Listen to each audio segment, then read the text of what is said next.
Today's episode of the InsideEVs Podcast is brought to you by E-Range EV Tyre. E-Range EV tyres are specifically engineered for electric vehicles. Using an advanced manufacturing process called liquid phase mixing, E-Range EV's EcoPoint 3 technology creates a tyre with lower rolling resistance and longer range, while offering low levels of wear and high grip. All this while staying affordable. Go to erangetires.com. That's ERANGE tires.com to find your EV's next set of tyres.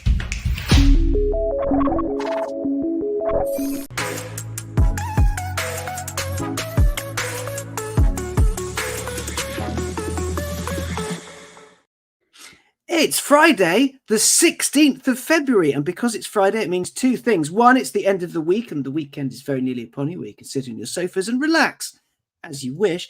And it's Friday, so it's the InsideEVs Podcast Day. Hello, hooray! Welcome, hooray! As ever, I am your host, Alex Goy, joined by Lacey, Misco Electric, Hazel Southwell, and the boss man of InsideEVs, Mr. Patrick George. All wonderfully knowledgeable, beautiful human beings who are going to tell us all about everything going on in EV land. How have your weeks been, friends?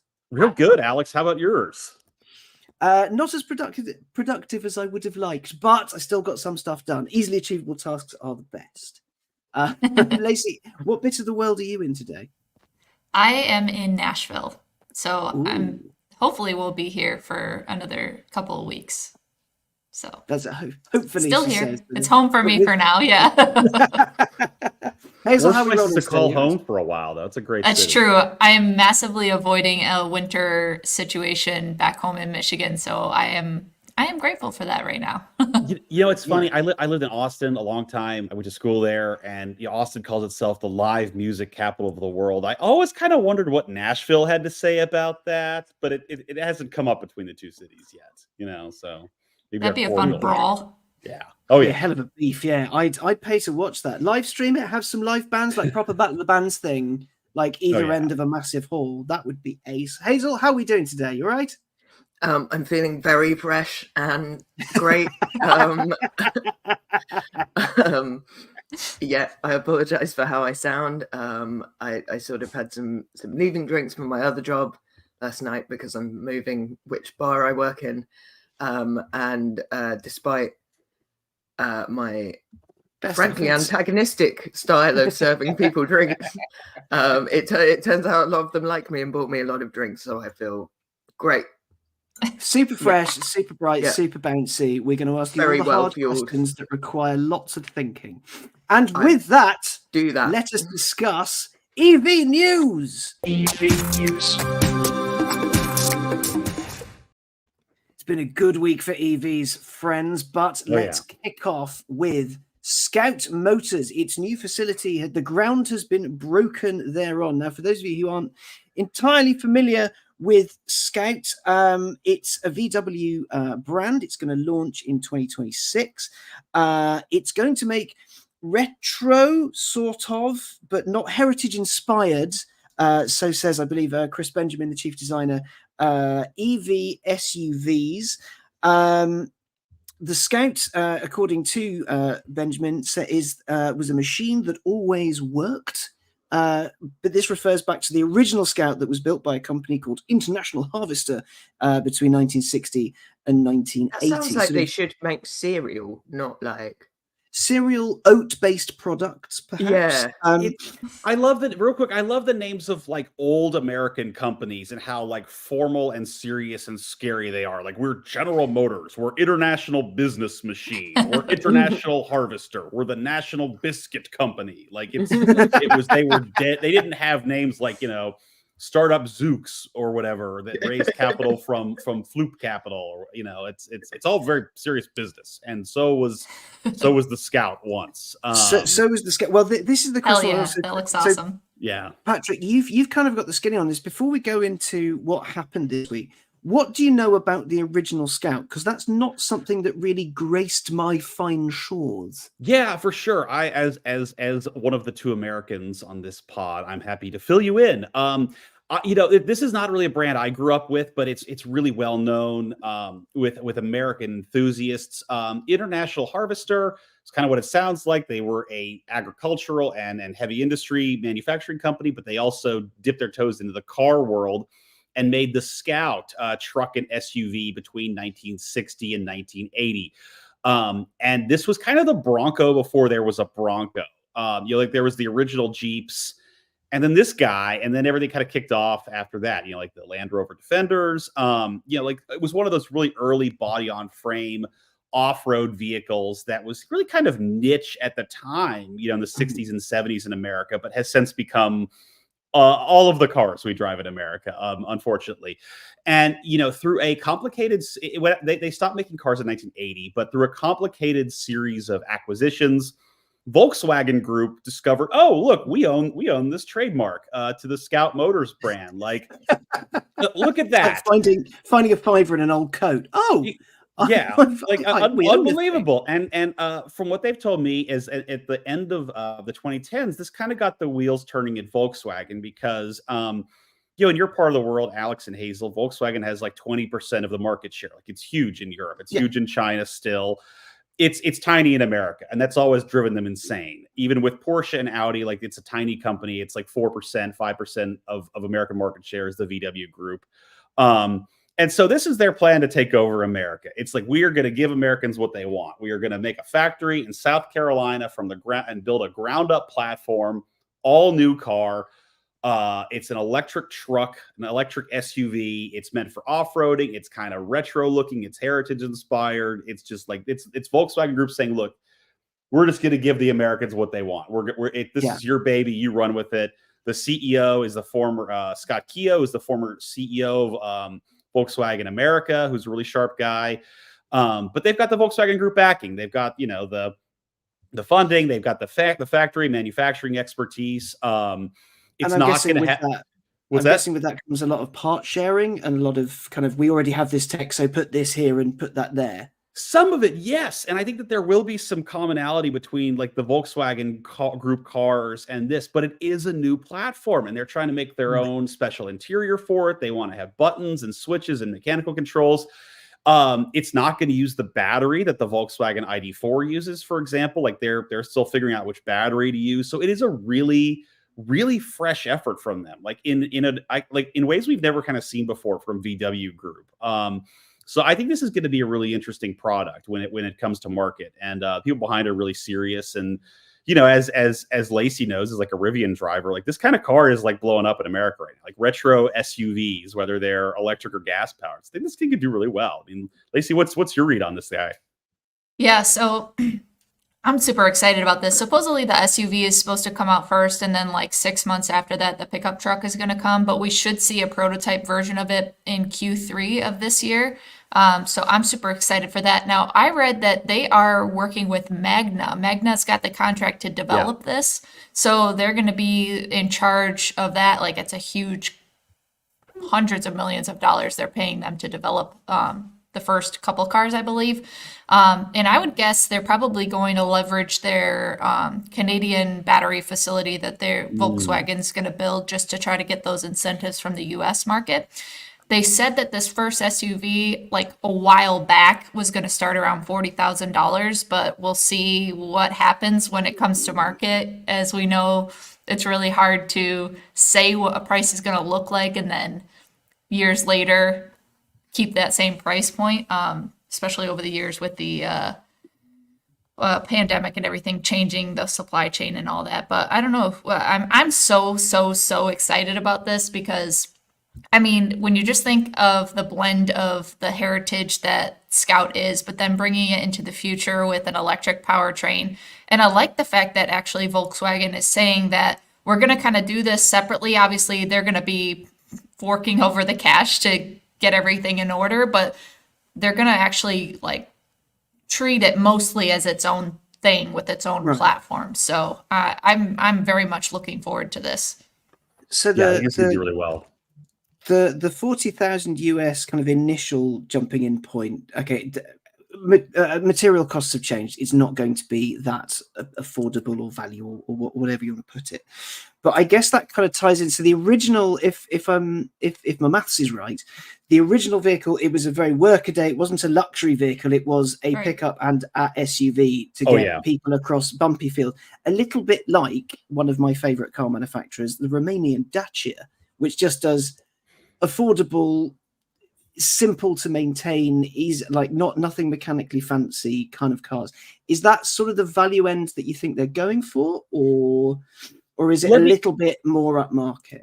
I'd say I would not be surprised if it came in more expensive than this. Like the Rivian R2, which we're going to talk about in a minute, is expected to come in, I think, around 50 grand before any tax incentives. I wouldn't be surprised if the Scout was about the same. Right. Because cars are expensive now, and they're packed with more features than ever. And you couldn't even make a brutal work truck like a Scout that, if you crash, you would die. You couldn't even make that today. It's sort of, I think it's the closest equivalent you have is probably your Defender, which was it was like a military and farm truck. And now it's the Defender. The Defender was a marvelous thing. It was sort of based that the inspiration behind it was the Willis Jeep. Mr. Wilkes had one on his farm in Wales and was bombing around in it in the late 1940s, and then drew an outline in the sand in 1948 and went, we're going to build that. So he teamed up with Rover and built the Land Rover, which later became the Defender. And it was that the Defender it was, its initial purpose was work vehicle. It was for farms. It was to get Britain back up and running, basically, when there was huge agribusiness, and it became why did something happen? Well, a few things. But it was also a vehicle that people, because it was so capable, people used to explore. So it was, in some cases, the first car a lot of people actually saw. And then it became this sort of stamp of luxury of, I live in the countryside, I've got a Defender, which is why the new one, an all-electric version of which I'm sure is on the way, is now a more luxury proposition, because that end of the market is served best by a couple of pickups and like some more hardy work, like a Land Cruiser would do you, or a Hilux would do you. And Land Rover's just gone, well, all the posh people will spend £70,000 on one of these, so we'll make those. There is this weird trajectory for like off-road vehicles, right? Like Jeep did this. You're right. Land Cruiser did this. Land Rover, certainly. It's like it starts out as just this workaday vehicle, and now it's going to be driven by like Russian money launderers who wear very expensive suits. It's weird. Like they just go crazy up market because of the margins that the car companies can charge for them. But even a Jeep Wrangler isn't cheap in America anymore. I was just thinking this when Alex was talking, like, will we at some point see, like, all of these very high-end, because God knows there's like a new high-end off-road EV announced every 2 weeks, a fairly large estimate. And like, I wonder if you will start to see them going the other way, like down as market. this technology, where or just to becoming like practical working vehicles. Because I think at the moment that's not how they're being sold, but there definitely is. There is a demand for working vehicles that are zero emissions or very low emissions, particularly for contexts where that's a concern, or where things have to be moved around, particularly in low emission zones or places where the intensity of the carbon cost of particularly agriculture and other kind of contexts like construction, or like for maintaining a wind farm or something, and if you're hauling around like high emissions trucks for that's not going to be great. And mining especially, there's a lot of looking into this kind of thing, and like that seems, I don't know, I'll be quite interested to see which manufacturer goes like, here is a properly stripped out version, like, no, it doesn't have any infotainment or whatever, like it just does what it's meant to do. It's a workhorse. It is our vehicle that does stuff, not a lifestyle statement, an entertainment center, a lounge with wheels. Yeah, that's what I'm wondering, is that are they going to be like deciding to go on the premium side of thing and compete with like an R2, or are they going to go towards the Bronco Jeep route of being more economical and then just spice it up based on the different trim levels that you can get. Well, but having a bare bones version that's like, I could see them like, you know how when the Maverick came out and it had that cool interior and it was just like, you know, a lot of obviously plastic and stuff, but it was really well done, like as far as like making it feel cool while also making it like durable enough to be able to like spray stuff down and all that. So I'm curious. I wonder if they will compete more with Bronco and Jeep versus like an R2 or a Land Rover product. They say, like, the words that Scott Keogh said was like, this is going to be one badass vehicle. Like, they say it's going to have like locking diffs and they're going to have like a factory accessory program. Like, they very much talk about it like in a Wrangler-ish way. And like the reason they didn't use like the like electric MEB platform that's on most like electric Volkswagen Group cars or on the Audis or Porsches, they're not rugged enough. They're not tough enough. They can't off-road the way that we need. Like they easily could have just taken like an ID4 and put in a retro body on it, called it just a take Scout. any one of the 10,000 e-trons. Yeah. They could have easily done that. And they're like, no, this is not tough enough for what we want. And we don't think that the image people have of Scout in America like would buy like a soft crossover. So like kudos to them. They say it's going to be awesome and it's going to be able to like wheel. We'll see. I think the price and the range are going to be interesting. We've seen the specs on it so far. I'm sorry, we've not seen the specs on it. We've seen the design sketches on it so far, but no official photos of what it might look like. And the design sketches are very sort of retro-y, Bronco-y. Yeah. Look, it's the 70s again. Weren't the 70s cool? Even one of them is brown. So please have a removable roof. Oh man, please have a removable roof. Oh my god. But I asked, Rivian said they were going to have that, and they never came out with it. Maybe the R2 will have it, but that would be so cool. We need more convertible EVs in general. But I asked their chief designer, I'm like, if you go with this retro truck style, like it's going to be aerodynamic as a brick, and that's bad for efficiency. It's bad for highway range. I was like, how do you solve that? And they're like, yeah, we don't care. It wasn't that they don't care. It was more like, the emphasis is making it badass and like look cool and rugged and off-road and not like be like some, Tesla Mercedes EQ looking smooth pebble kind of thing. And I don't know. I think that's if you're the buyer, that's the trade-off you're going to want. Do you want the car that looks like a blob and is going to have great range, or do you want something badass? There he is. One more What thing I think they should do, like, just looking at this, and I don't know if this would be possible because for the last like 30 years or so, she's been pretty solidly a Fiat Chrysler girly, but they should make a Barbie version of this. Oh my god, that would be iconic. Ooh, yes. The pink and everything. I would want to buy one. Oh my god. I want a little toy version. I'd rock that in pink. One more thing before we move on to our next story. Patrick, they made a huge deal about buttons and having buttons and physical things, because obviously the VW group of late, it's HMIs, it's all touchscreen, it's all, a lot of them are pretty terrible. They were really terrible, and now there's some of them are okay-ish. ID7's decent. But they've said that this is going to have physical real buttons. What's the scoop on that? What's the story? Yeah, again, no, we know even less about the interior than we do of like the design sketches, unfortunately. But like they swear up and down it's going to have like buttons and switches and tactile physical controls.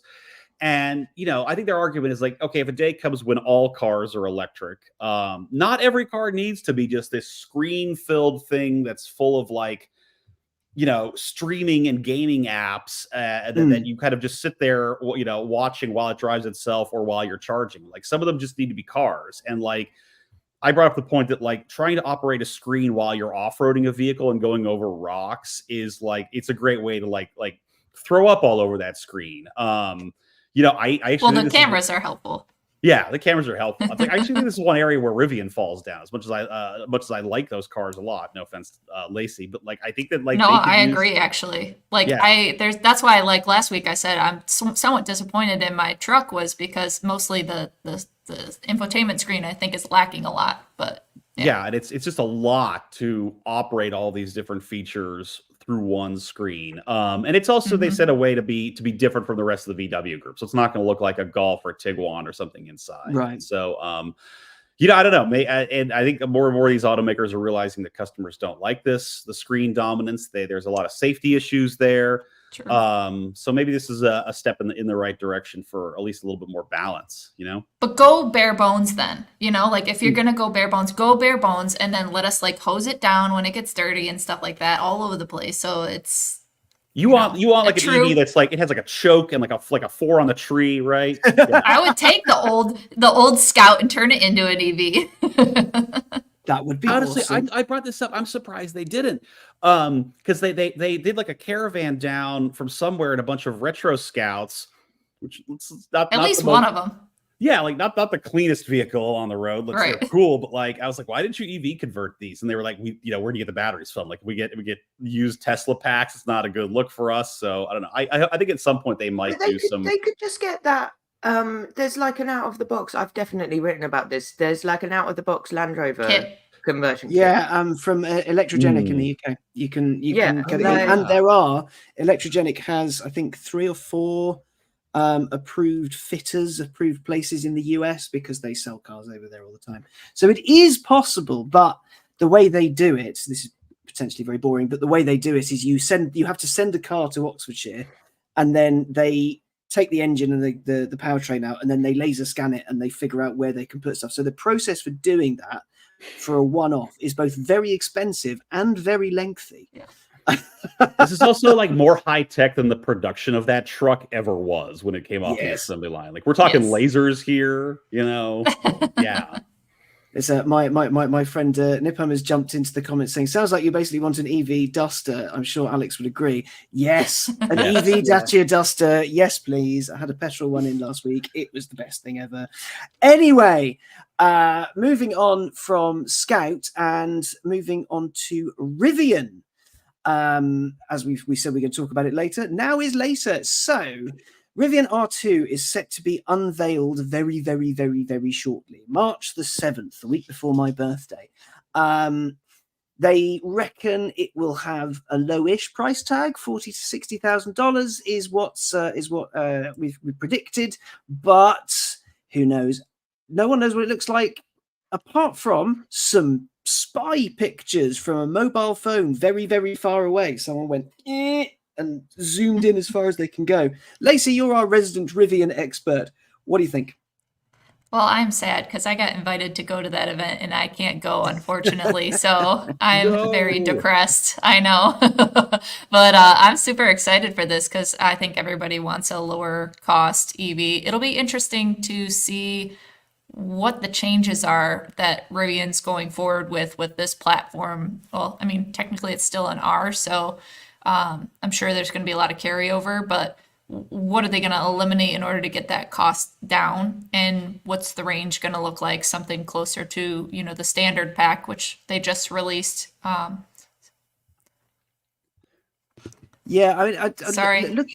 Looking at it from afar, the Rivian design language is strong because to my untrained eye, it doesn't look too much different.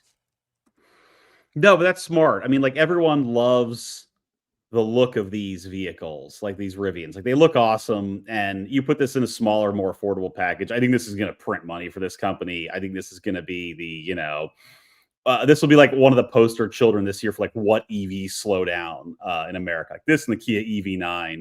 I really like the way this thing is shaping up, and it's like even if it's just an R1 S or something that's been downsized, like who cares? Like that's an awesome design. It's going to do super well.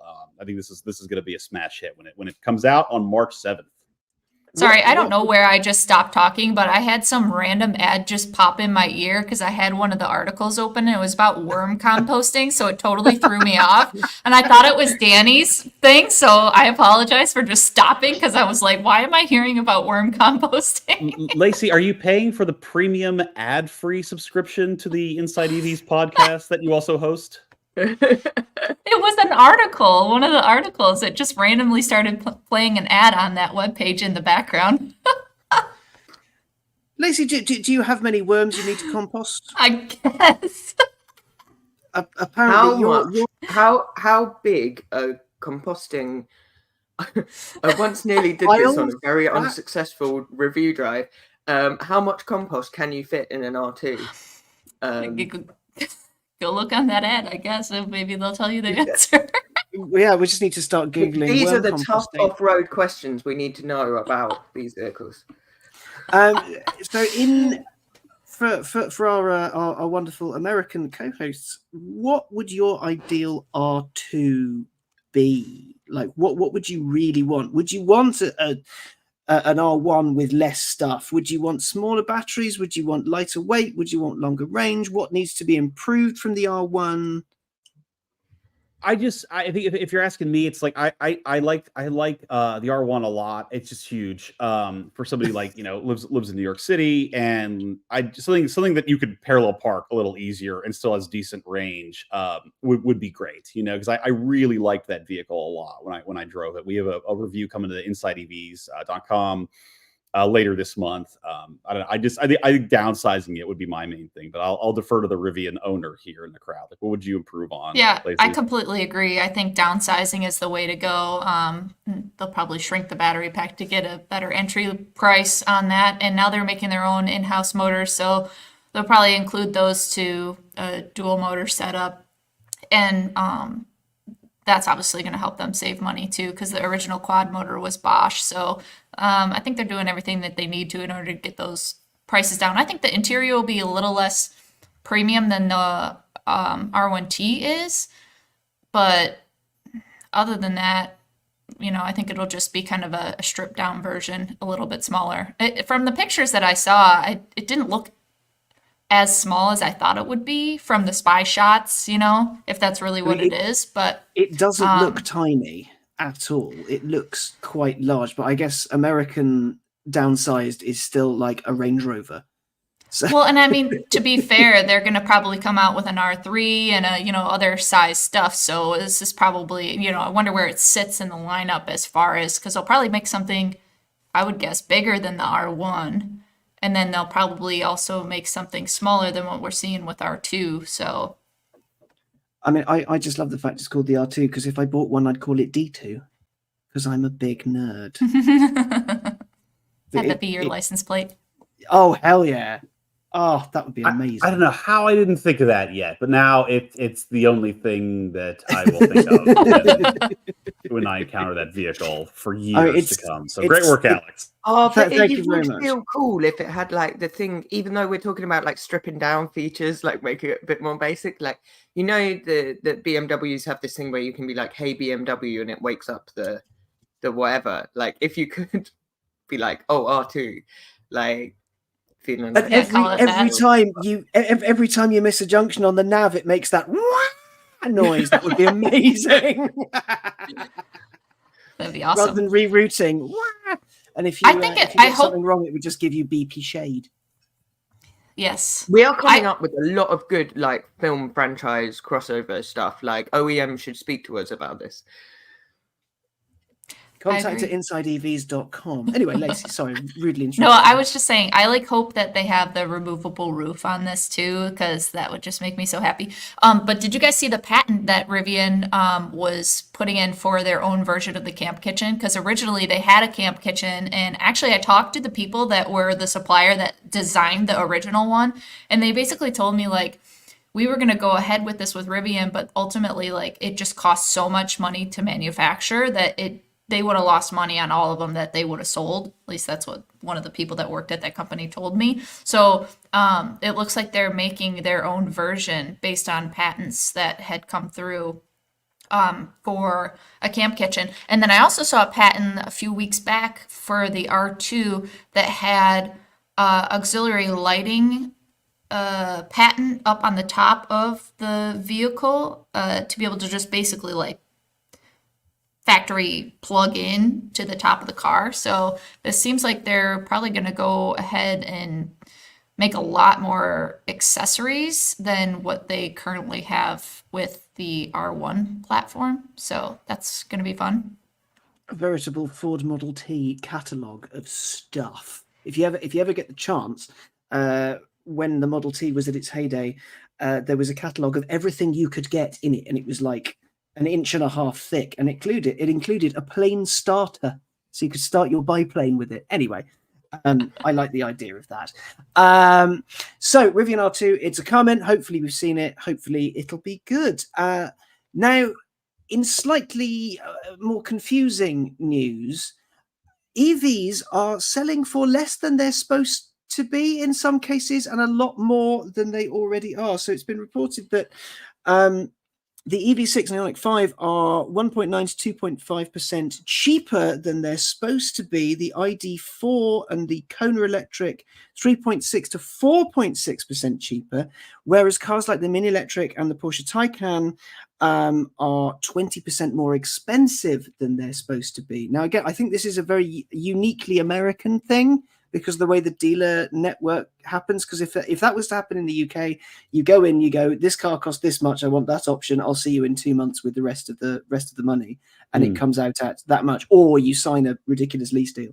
So how has this happened? And more importantly, why is this happening? So why is an EV6 cheaper and a Mini Electric or a Taycan way more expensive? Is it a prestige thing? Is it people just not wanting them? Is it a brand recognition thing?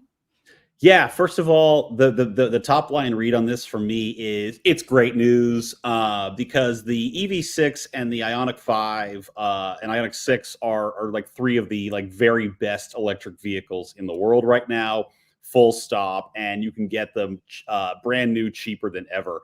I'd also add that I've looked up used prices of these things, and like 1 or 2 year old versions of these with like under 30K miles, like lease turn-ins, for like 25, 30 grand. Like that's a steal for this car, for the specs it has, for the range it has, the charging speeds it has, the heat pump, all the equipment. This is an amazing deal. The problem is, if these things keep depreciating, we don't know how low they're going to go. So you could be left holding the bag if this is not a long-term investment for you. I think this is just tied to slowing EV demand in America. Like there's been a lot of really apocalyptic headlines about like the EV market is cratering and consumers didn't go for it. The Wall Street Journal had a story about that this week that I really did not agree with. But the market is slowing down a bit. I think that, these companies that rely on their dealer network, the dealers don't really want to sell these things. The dealers are getting scared. I think they're kind of discounting them very heavily to get them out the door and get them gone. I think they'd rather focus on gas car sales and hybrid sales for now, because we've talked about this on the podcast before, but we're in a bit of a lull between sort of like the way EVs blew up last year and then whatever the next great breakthrough is, whether it's more charging on the road or cheaper cars or better batteries with more range, probably all the above. But for now, in this moment of uncertainty, you can take advantage of that and get like one of the best cars on the road, I think. So go out and get yours, because these things are both awesome, I think. I mean, EV6, I was in one the other week, admittedly a GT, and it was a little bit more punchy than is necessary. But the standard car is really, really good, as is Ioniq 5. But I guess they're based on the same platform. We're going to talk about another vehicle on that platform a little later. Yeah. But the question I have is, how come the Porsche and the Mini are more expensive? Is it just because they're seen as more premium products, even though the Hyundai and the Kia, they're what you probably class as luxury? This is surprising, though, isn't it? Because I bet there aren't very many Porsches and Minis making their way to the States at present, whereas like Kia and Hyundai are absolutely doing the business in terms of getting their cars to different markets. Like there's a lot of them in Europe, there's a lot of them reaching the US, and the kind of logistics problems that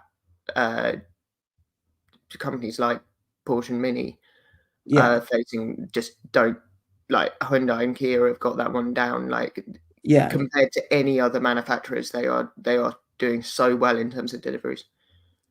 Well, when the Ioniq 5 and the EV6 first came out, the volume was very low. And it was during the pandemic, so all the dealers were collecting 10K markups on all the sales of these cars. Yeah. And I think now, since they've got the volume up, they're able to, and they're collecting a lot of these lease incentives with the $7,500 lease loophole with the Hyundai and Kia products, that they can just move them a lot quicker, and they are able to do that. Whereas on the premium side of things with Porsche, they don't qualify for the tax credit, so that doesn't really help them. And it is a low volume item in comparison. So I don't know, that's my take. What I'm interested in is that this just makes me think of, because we're talking about the dealer network and how they can charge basically what they want and they will command it in some cases. But Ford launched this past week their Model E online platform that is now in service, where you can buy their electric vehicles online, all online.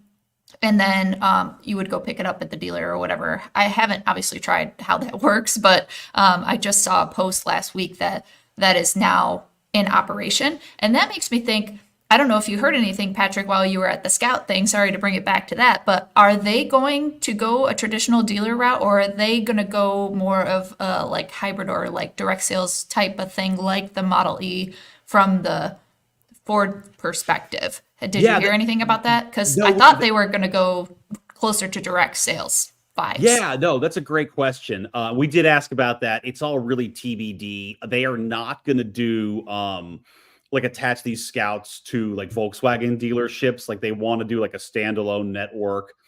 Being that it's the Volkswagen Group, I don't think they have the guts to like go full on direct sales. Like they'd probably get sued by their dealer networks. Like it's a little easier to do that if you're Lucid or you're Tesla or something, if you've never had a dealer network before. But like when you run afoul of those people, like they bring the hammer down.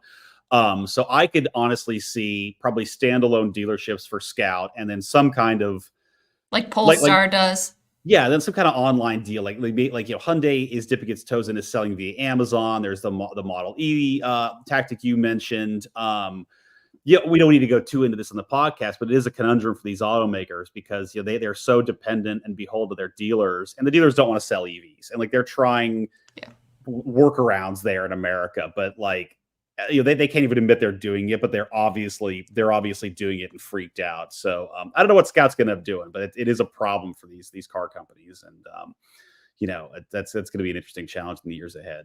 For now, you can get yourself a sweet deal on one of these things. And it's also, I'd add, I think that what Lacey said about the markups that happen on the EV6 and Ioniq 5, that's really true. And like there is some value in if a new model comes out in the EV world, there is some value in sort of waiting and seeing a little bit, like because the prices are so up and down. Like I put on a reservation for a Volvo EX30 later this year, and like I tell you, if that thing gets marked up 10 grand, like I'm so out, it's going to make their head spin. Like I'm not putting up with that or even remotely, but I could totally see that happening with that car. And then prices go down, way later on, and you're left holding the bag as the consumer. That's not ideal and is kind of crazy to me. Anyway, get yourself a cheap car. In not cheap car news, the Tesla Cybertruck has, owners have already reported rust spots, which might or might not be rust. It's a piece by Eric Loveday on the site says, though stainless steel is highly corrosion resistant, it is not corrosion proof. He goes on to say these early examples of corrosion are not what some owners believe them to be. The corrosion right after delivery in one such case is just dust that embeds itself into the stainless steel on the vehicle. So they might not be quite as rusty as they thought. But the owner manual says that it is normal for a stainless steel exterior to mature over time, but it's more dent and scratch resistant than other materials. But if there is something that's corrosive and a bit manky, like grease, oil, bird mess, tree resin, insects, that kind of stuff, get them off the vehicle immediately. Now, after it's quite popular and quite easy for people to go, oh, Cybertruck, oh, it's rubbish, let's find a way to do it down. But this does seem like it's stainless steel. There's a reason the DeLorean did it and everyone else went, no, because it was silly. It gets covered in fingerprints really easily. However, we have Out of Spec Detailing has come up with a solution, and it's really, really simple. What you need is the liquid version of Barkeeper's Friend. Put it on a circular motion using, says Eric Loveday, a bit of an aggressive buff, and then spray Windex onto the side of it and wipe it off. And this should keep your Cybertruck fingerprint free until you need to get into it, use it, or look at it funny again. First and foremost, team, what do we think about these sort of these reports of corrosion? Is it well? What do we think about the whole thing? Because when I first heard it, I went, "Oh, for goodness sake!" Just sounds like a headache for Tesla if this is going to be a common problem. I mean, this is the only one that I've seen of it being an issue, but maybe there's more reported. But yeah, it'll be interesting to see how the progression of this goes, because that would be a headache for Tesla. I'll say that like last winter, or I'm sorry, like last year, Kevin Williams at InsideEVs, he did a story about why the Cybertruck's going to be weird from like a maintenance and repair standpoint. And he ended up being ahead of the curve on that, because it was like the only other car that's existed, I mean, to my knowledge, with the stainless steel body is the DeLorean. There's not a lot of people that know how to repair those things or clean them or live with them every day, because it was such a one-off experiment. And like, this is kind of what you're going to deal with if you buy a stainless steel car. Like, people aren't used to that. This is not a aluminum body with true coat all over it that you car wash and wax everything. It's a special material. It's something different. It's going to require different care. And I think folks are just sort of waking up to like, oh, this is not like my Toyota Corolla. I cannot treat it the same way. I'm like you. I'm not 100% sold on the idea that it's actual rust yet. I think it may just be blemishes or dirt or whatever on a material people aren't used to. Yeah. But you bought something special and weird and different, and like don't come crying when operating it is different and weird and special too. Yeah, and it would be concerning if it's really rust, because the whole, as far as I understand it, the whole point of doing this was to be able to get that stainless steel to use for SpaceX and Starship in volume, so that they can send it to space. So you definitely don't want to have any kind of corrosion when it comes to sending stuff up to space. When your Falcon rocket flies through a cloud silver and comes out the other side, kind of quite bubbly orange, Houston, we have a problem. We're rusting. We're rusting at 1,200 miles an hour. I mean, just generally as well, like, it would be pretty concerning if there is corrosion happening. Like these things have been on the road for what, like a bit over a month. Like, that would be pretty damning of this bodywork. Like Patrick said, I suspect it's something else. And like, I'm guessing you can't just take your Cybertruck to the car wash and like get it all buffed out with the whirly things and whatever, and that be the ideal way to treat it, because like we've all said, it's a different kind of material. Do people expect to, like, when they're buying the Cybertruck, most of them I feel like wanted to buy it because it was this thing that you could like kick and it wouldn't do anything, it wouldn't dent or anything like that. So like, I feel like they're just gonna, if you have a Cybertruck on order, like, you've maybe already accepted the fact that you were going to treat it different, because obviously it doesn't have the paint and stuff like we're talking about. So you could just beat it up or leave it dirty or whatever the heck. Yeah, but people are also idiots. So like, it's like you'd think if you order a car with autopilot and FSD, you would have done the research to know that I can't just get like, you can edit a video while you're blackout drunk and let it drive me home. Like, it's, I don't know, like the bar for expecting people to like know what they're doing is pretty low, unfortunately. I mean, the thing that kind of crosses my mind about it is that either it's one of two things happened. Either they just didn't test it and they didn't see what would actually happen in the real world, which I kind of refuse to believe, because they had them out testing and they would have seen that, oh, that's going orange for some reason. Or they did, and they just haven't informed the customer how it actually works, bar this one panel in the owner's manual that says, clean it if it gets messy. You might have to spot clean things. You might have to look after it, but not as big a thing. And that the backlash. Once again, we are demanding cars that you can hose down. That's this week's theme. Once again, give me something I can capture and leave alone, inside and out.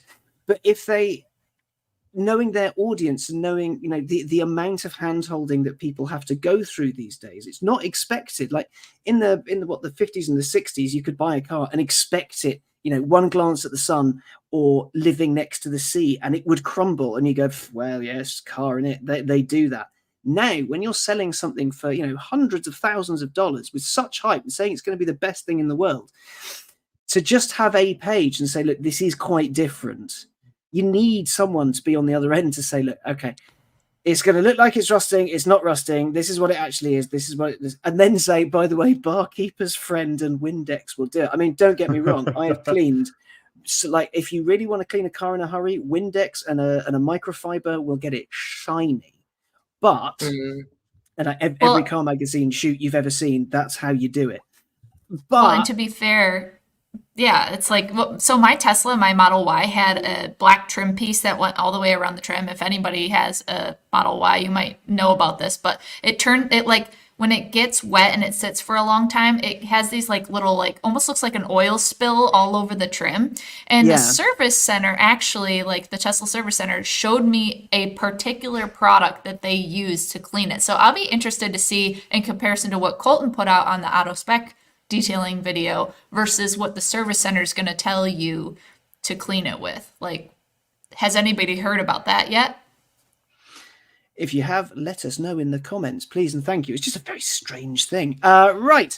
So Teslas are turning orange. If you do find a way, do let us know. Something else I want to talk about this week that I think is quite important is Patrick, you made a very, very, very good call, and you got the wonderful Jamie Kitman to review the Hyundai, however you want to pronounce it, Ioniq 5N. Now, this is a car that's kind of swept the world with positive reviews, and this is a proper EV hot hatch, and everyone seems to love it. But there are some bits of it that some people, even I put this story out on my Twitter this morning and say, I love this, and someone already jumped on going, well, why do you like this? And why do you like that? It's like, well, because it's good. And basically, so Jamie's driven it, and he went in like a lot of car enthusiasts would have done, going, well, it's got fake gear changes and it's got fake sound, and why is this good, and why are they doing this, and isn't it ridiculous? And he came out kind of loving it, and he cited the fact that we've had things like fake ducts and lights and scoops and exhaust pipes and fake carbon fiber. How many cars have you been in that's got a wood trim that's actually plastic with a thin veneer on it, or just plastic printed wood? So I guess I love Jamie's writing. If you haven't read this piece, do, because it's absolutely brilliant. He says it isn't authentic and he doesn't give a damn, and that's fine. And I guess the point he makes at the end is that, you know, this is kind of the new normal. This is what we're going to get used to. This is how vehicles are going to be. And then in 20, 30 years' time, we'll be sitting in the back of our autonomous pod, missing it, I guess, kind of. What are our thoughts, friends? I'm glad you enjoyed this piece. I thought he brought up some great points, because Jamie's great. He's very pro EV, but he's an old school car enthusiast. I mean, has a, you know, like a house full of British and European sports cars. He's been writing for Road and Track, I believe, Car and Driver before that, for 2 decades. You know, he's legit, but he gets the way things are going. And I think he had a great take here. And he points out, like, what do you define as authentic? You know, like, we got an angry email at InsideEVs. I don't know why this person emailed an electric vehicle site to say this, but like, EVs are stupid because they have no soul. And I'm like, what is that? I mean, like, I don't think that the Nissan Sentra that my wife owned when we first started dating had much soul either. You know, like, what does that mean even? Like, we sort of pick and choose what we think is authentic and real and positive in this world. And maybe this car, like the Ioniq 5N, simulates a lot of feelings from gas cars rather than be true to them. But like, it's not like that. Gas car world isn't full of fake stuff too. Fake wood, you know, fake modifications, just, you know, fake trim levels, JC Whitney crap everywhere. You know, I mean, like, that's just it's all made up. You know, like, you just got to lean into the fun stuff. And especially because, like, this is a sports version. Like, N is Hyundai's kind of motorsport and like sports car souped up version, and like, all of that is fake. Like all of the kind of sporty trimmings that you put, like the bucket seats and this kind of nonsense. Like there is no way people who buy this are not going to be like hooning it through the woods of Sweden, or like whatever. No, there's no way you're going to get the full benefit of a carbon fiber bucket seat with a 4-point harness on your way to work. And if you are, you belong in prison because you're driving like an absolute moron. Like, it's the fakery side of it. I haven't driven it yet. I'm sort of on a list to have a go, but I'm kind of excited by it because it does seem to be that.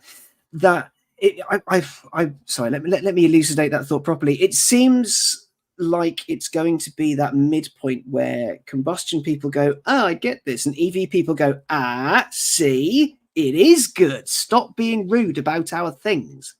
God, it looks sick as well. Yeah, it looks really good. I want to take it to a car park and do donuts. Which you can do because it has a drift mode.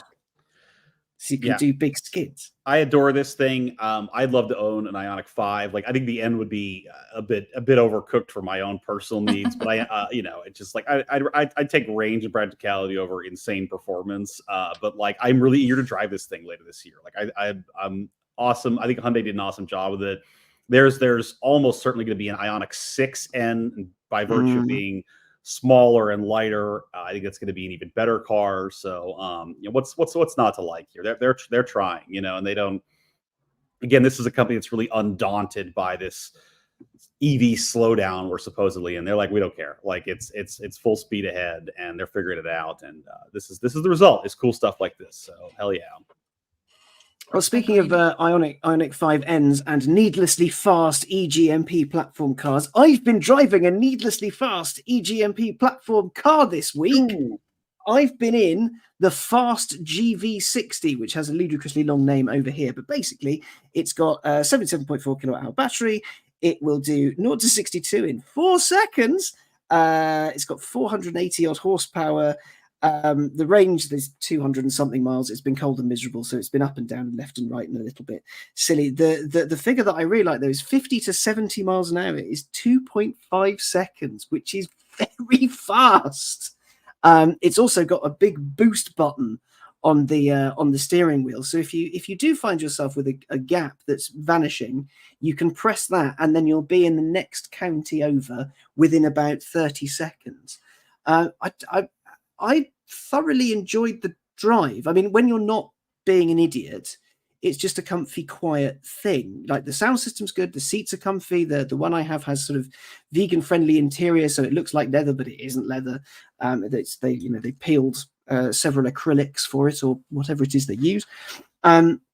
It's the comfort of it I really enjoyed. The weight you do feel when you're kind of giving it a little bit of a tickle. Not gonna lie. I still love the theater that comes when you turn it on. So in the center console, rather than a gear selector switch, there's a ball. There's the crystal ball. What is in your future? Well, it's park, reverse, or drive. That's what it is. That's your future. You're either going forwards, backwards, or you're stopping. And I love that bit of kind of that theatre. It reminds me of Jaguar Land Rovers of old, where it used to have a disc to turn to do the gears, and it would rise from the center console while the heater vents would open slowly and dramatically to make kind of welcome you to the experience.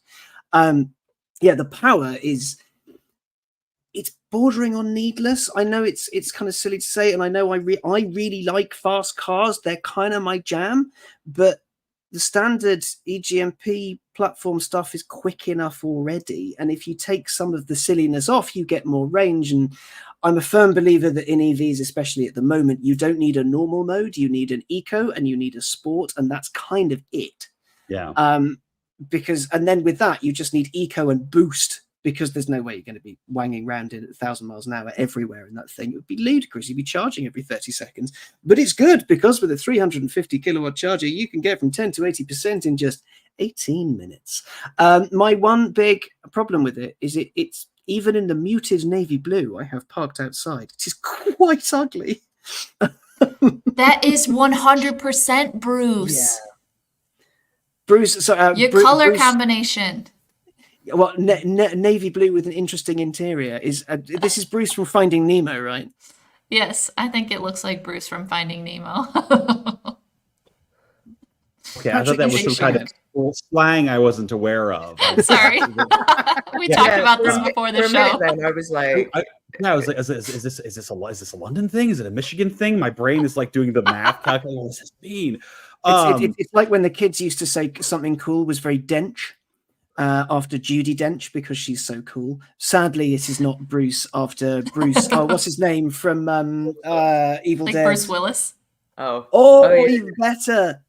I'm going Bruce to try and Campbell make. is what I'm going to see if I can try and make Dench a thing because that's really awesome. It was a She thing is in the cool. for a while. She's very cool. I have a really brutal comparison to make that I sent Danny a photo to pull up here. But this car, and it's partly, admittedly, because there is the option for it to come in like Vogon green. Which is but, it's such a cool color. Like I can forgive yeah, anything. like the color is sick.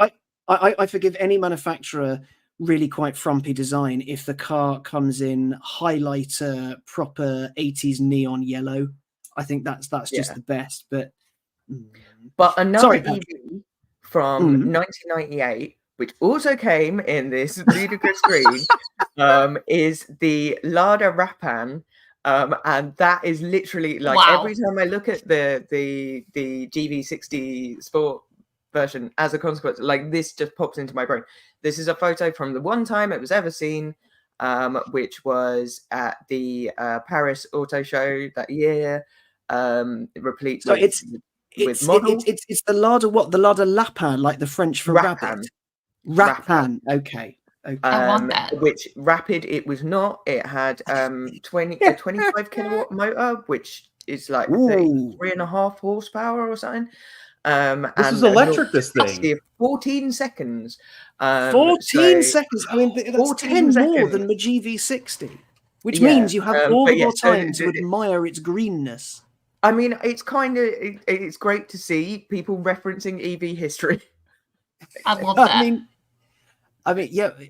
Do you? I mean, okay. I said I can forgive any car that's in hyper 80s neon, but you're questioning yourself. I may have spoken a little bit too soon. Sorry, Patrick. We interrupted you. You had a point.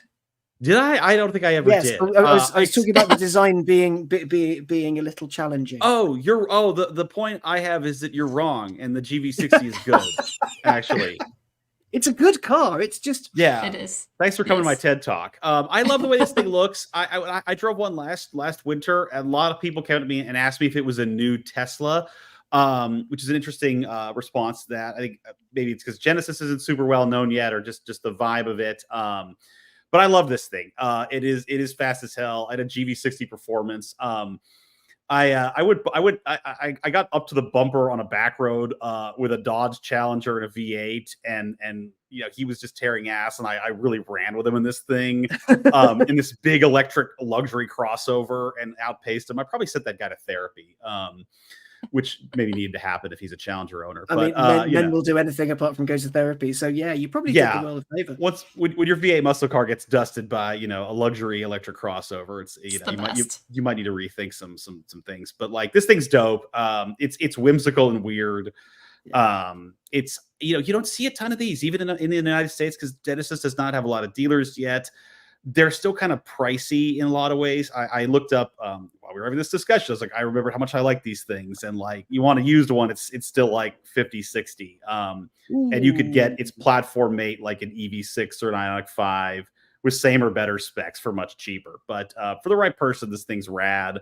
I'd love to see, I hope that design language continues on. They do more with it because I do think this is a really wonderful and underrated EV right now. Yeah, it's very luxurious.